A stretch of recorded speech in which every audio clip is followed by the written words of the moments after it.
Hey everybody, we're Kyle and Hako. We just wanted to come here and show you our surrogacy process and everything that has happened throughout this past year. You know a little bit about us. This is Hako. He is from Colombia originally, moved to the United States about 7 years ago, almost 8 years ago.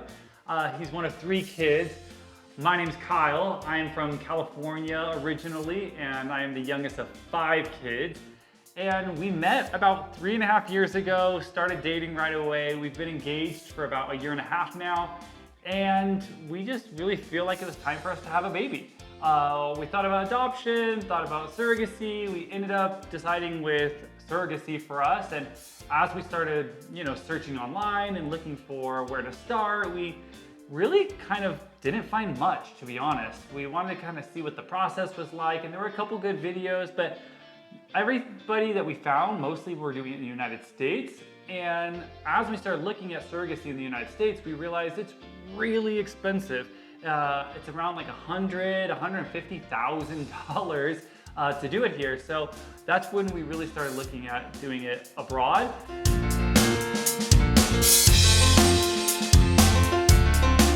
And we figured we could do it for much cheaper if we were willing to put a little extra work and go abroad to do it. And thankfully, Hako's Colombian, and Colombia happens to be one of the best places to go do surrogacy. Thankfully for us, yeah, we saw it. I was like, oh my God, I'm from there. I know the culture, I know the language. So we decided to do it on our own. It's a little bit more expensive when you do it through an agency. So I was like, you know what, I can do it. I have the contacts. I have aunts and uncles that can help me find these doctors and lawyers. So we just went on the adventure and started researching and knowing all these things. And the first thing that we were trying to do is find a doctor, because we figure if we find a doctor, they probably know about a surrogate, they probably know about the lawyers and all these things. The whole process. We figured that would be our first step, yeah. So that's the first thing we did. So we started looking for doctors. We went to 5 different doctors, and I can tell you it's a little bit stressful time. It's not the same as here in the United States. You really have to push, making sure that you get an appointment. You also have to pay for those appointments. Nobody on any of their websites, even if we called to ask for pricing or anything like that, because we were just kind of trying to get a ballpark of how much it was going to cost, and nobody really was willing to tell us anything about cost until we met with the doctor and did what they call a consultation, which of course, like Hako said, you have to pay for. It wasn't much. I believe it's about $50 per consultation. Although I will say that there's some doctors that were trying to charge $250. They were really targeting the outside Colombia market. But since we're from there, we realized that's not what we're supposed to pay. So what we had to do is send in a spy, basically. So Hako thankfully has family in Colombia. So he sent out his aunt to go see some of the doctors and just kind of act like she was the one looking for something there in Colombia. And so it kind of helped knowing, because when they know you're American or they know you're a foreigner, they kind of expect that you have more money, and so they'll try to jack up the prices on you. So do a little bit of research if you can. If you can have anybody in that country that can help you, it definitely goes a long way. Guys, I wish someone would have told me that before. It's just knowing what the sale prices are. Don't sell out to the first person that you go to. They always changing prices on you, so making sure that you know what they're offering. So after many appointments and many people that we talked to, we finally found a doctor that it seemed like they know what they were doing, that they gave us good reviews, good price. They gave us an appointment, which was a lot to say. So the one problem with the doctor that we found that we kind of liked was that in Colombia, you can't choose the egg donor. It has to be anonymous. And so that was one thing that we really didn't want. We really wanted to know who the egg donor was. We wanted to know, a little bit about their background, what they looked like, kind of, we wanted to try to find somebody that would look like our kid and that kind of a thing. So we ended up not being able to use that doctor. We were still kind of on the lookout for a doctor. We had one that we said, okay, maybe this will do if we have to, but really we were hoping for somebody else that might be better. So they wouldn't allow us, so we went and looked for another doctor. We finally found one which allowed us to have an egg donor, which was of our choosing, yeah, was very big for us. And thankfully, my mom had found a surrogate before all this process started.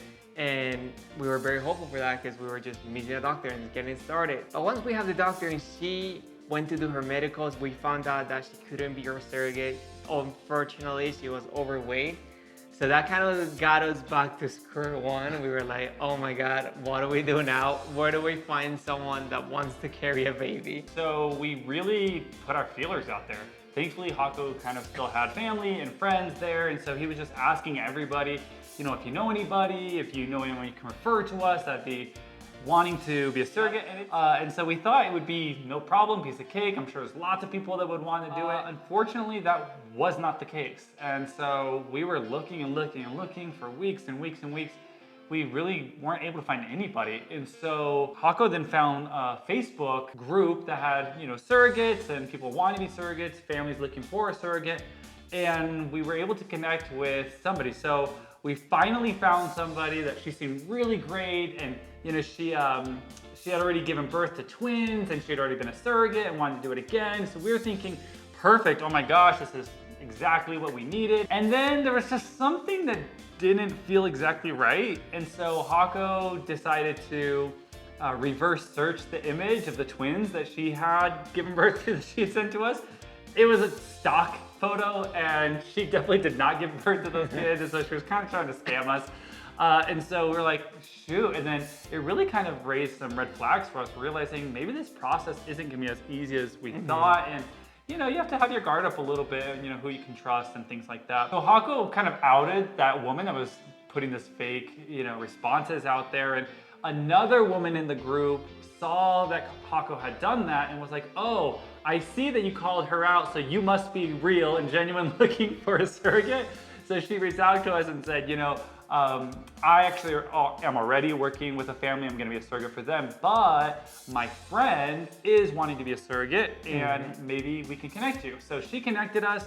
She was really cool, but then she said, you know, I would love to be able to be your surrogate, but I'm actually having a doctor's appointment tomorrow to go meet with another family at the clinic already. So if they say yes, then, you know, I'm kind of already in the process here. I'm going to go with them. And we understood that. So we were kind of hoping that she would be able to be our surrogate, but also wanted the best thing for her too. So she went in the next day. The family wanted her. The clinic wanted her. So we were back again to square one. No surrogate. Thankfully, her roommate, her good friend, also was wanting to be a surrogate, but the clinic that she went to wouldn't let her for any whatever reason. So she's like, well, she could be your surrogate, my other friend. So it was like the referral of a referral of a referral. But we met with her. She was really amazing, really sweet, just wanting to help her family. She already had 2 kids of her own, wanting to help, you know, take care of her family. And it was just a great match. And so we were really excited and finally found our surrogate. After months of looking, offering people like referral fees and all of these things, we finally found her, which was very out of nowhere, where we're like in a Facebook page that thank goodness for social media. But we have the doctor and we have the surrogate, and we're starting to realize that maybe the doctor that we found wasn't the best doctor for us, since the surrogate that recommended us, her friend, she had already used a different clinic. The process had been very good. And I also happened to stumble across that same clinic in a YouTube video. So I was like, okay, maybe it's a sign. Yeah, maybe we should go to another one. It was also a little bit cheaper. So I was like, let's just go with what we know. So we switched clinics. She did her testing. Everything was good. She was able to carry our baby. And now the last step was to find a lawyer. And that whole process was a whole thing of its own. We sit down with 4 different lawyers. All the lawyers were trying to charge us a lot of money for just writing a contract, which is very simple, I thought. The first lawyers, they were talking about like, this is so complicated. You're gonna have to do this at the embassy and this with the hospital. And it's like, this is not a normal procedure. Like, it's gonna cost you this because of the complexity of all of these. So we're starting to think, I was like, wow, like this is like a lot more involved. I did not know that this was gonna be so hard. And they were trying to charge like $250 per consultation. Some of them were trying to charge $500 per consultation. We have friends that are lawyers here in America, and they don't even charge $500 per consultation. So I was like, What the heck? I don't think it makes sense to pay a lawyer in Colombia $500 just to consult if we want to do it. So we were like, there has to be a better person. There has to be someone that's, that's really looking out for our best interest. Actually, my aunt referred me to this guy that was a very successful lawyer in the country.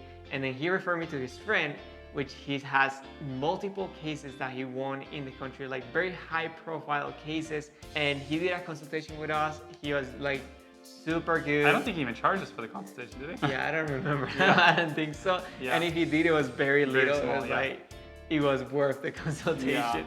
And he let us know it's not as complicated as all those other lawyers try to make it seem. They're just trying to get more money out of you, which we kind of suspected anyways. He let us know it's not a complicated situation, and U.S. have every right to be able to have, same-sex relations are covered equally under the Constitution. That surrogacy is covered under the Constitution in Colombia.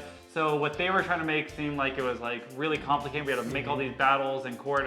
He told us and reassured us absolutely not. That is not the case, and that Colombia is probably the best place to do surrogacy you possibly can. Basically, in the Constitution, it says every man and woman should be treated equal regardless of sexual orientation, sexual preference. So at the time of having a baby, they cannot discriminate against you. They have to treat you the same way they will treat a straight couple registering their baby. So when we have our baby, we'll basically just be able to have the paperwork and everything. If not, they're just going against the law and discriminating against us. So he really made us understand that it was easy and not a complex process, that you don't need all kinds of lawyer involvement, really. So we went with him, and we're very glad we did. So we basically were at the position where we had all the pieces of the puzzle all kind of fitting together. We had the surrogate, we had the doctors, we had the egg donor, we had the lawyers, and it was really then just time to say, okay, let's put this all together. Let's go out to Colombia and make it happen, right? So now you don't have to be in Colombia for very long, or wherever country you might be doing this in, but we chose to go there for a long time. We work from home. We have a business that we operate and run out of our home. And so we figured, well, we can be on Zoom in the US, or we can be on Zoom in Colombia walking through all this process. And so we decided, we went there for a couple months, 4 months about. But if you don't have that kind of time, if you work, a normal corporate job, 9 to 5, whatever it is, you really only need to be in Colombia for a week, maybe 2 at the most, especially if you're 2 men, right? And you really have to go donate your sperm, and that's pretty much all they need you for. If you have an egg donor that is, going with you, or if you have someone that you are choosing to be able to do that, obviously they need to be there for a couple weeks actually, because it's a little more involved for the egg donor. But for men, if you are, like I said, if you're 2 men, you really only have to be there for about a week, maybe 2. I would recommend that you actually do go through an agency. You can do it on your own like we did. However, it was pretty complex, and there was all these kind of moving parts, and the only reason we were able to do it is because Jaco has Spanish, it's his first language. And the culture is a different culture. People are more laid back, so you want to be on top of them all the time. Yeah. To give you an example, the doctor's office would tell us, okay, your appointment will be next week. And we just showed up to Colombia, thinking they were going to give us an actual appointment. And we show up and we're calling them so when's the appointment? Oh yeah, you can come in tomorrow. Okay, what time tomorrow? Oh, in the morning. What time in the morning, right? So you really have to, if you don't have the language and somebody that can really help guide you through all of that, or when are we supposed to pay, or where are we supposed to go? I would say very little doctors and lawyers that speak English, so you definitely want to know the Spanish to be able to get the best pricing that you can. Or even just know what's going on. And making sure that you're understanding everything, for sure. I would recommend going through an agency. They have bundles, and they take care of everything from hotels and food and transportation. That is true. And I would say though, if you are looking for an agency, obviously still do your homework, look at the prices, get a fair price, because some of them do charge a lot more than really they need to be. And if not, and you feel like you want to do it and you can do it alone, is definitely an option, is a good option. If you have the Spanish, good, and just do a little bit more research before you go into it. All right, so this is just part 1 of our mini series that we're going to be doing on this surrogacy process, because When we're filming this right now, we still don't even know if we're pregnant. So we're just getting this process going. Fingers every day. We've been praying and hoping. We'll know very shortly whether we are pregnant or not, but we're just getting started. So I really hope you guys all like the video, subscribe to our channel, follow along and watch this journey and come on it with us. You might not be thinking about having a baby this year, but maybe in a couple of years, and just through watching these videos, you might learn something that you wouldn't know otherwise. So please like and subscribe, it would really help us and support us. So I hope to see you next time, and I just hope for you to get involved with our journey. See you guys next video. Bye guys.